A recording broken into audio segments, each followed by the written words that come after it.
ಪ್ರತಿ ವರ್ಷದಂತ ಈ ವರ್ಷನೂ ಆಚರಿಸಿದ್ರ, ಅದ್ದೂರಿಯಾಗಿ ಮಾಡಿದ್ರ? ಹೇಳಿ ಸರ್. ನಾಡಿನ ಸಮಸ್ತ ಜನತೆಗೂ ದಸರಾ ಹಬ್ಬದ ಶುಭಾಶಯಗಳು. ಈ ನವರಾತ್ರಿ ಅಂದರೆ 9 ದಿನ ಮಾಡ್ತಕ್ಕಂಥ ಒಂದು ಪೂಜೆ ನವರಾತ್ರಿ ಪೂಜೆ ಅಂತ ಹೇಳ್ತೀವಿ.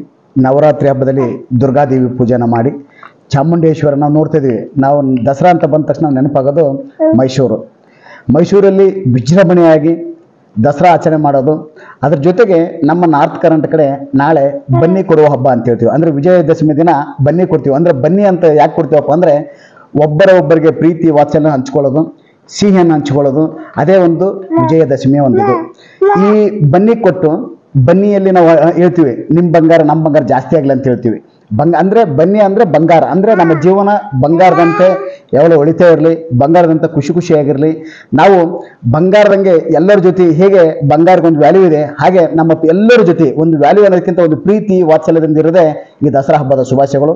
ಹೀಗಾಗಿ ಈ ದಸರಾ ಹಬ್ಬ ನಾಡಿನ ಜನತೆಗೂ ಎಲ್ಲರಿಗೂ ಒಳ್ಳೇದು ಮಾಡಲಿ, ಚಾಮುಂಡೇಶ್ವರ ಸುಖ ಸಂತೋಷ ಎಲ್ಲರಿಗೂ ಕೊಡಲಿ, ನೆಮ್ಮದಿ ಕೊಡಲಿ ಅಂತೇಳಿ ಆ ಚಾಮುಂಡೇಶ್ವರ ಕೇಳಿಕೊಂಡು ಇನ್ನೊಂದು ಬಾರಿ ನಾಡಿನ ಸಮಸ್ತ ಜನತೆಗೂ ದಸರಾ ಹಬ್ಬದ ಶುಭಾಶಯಗಳು.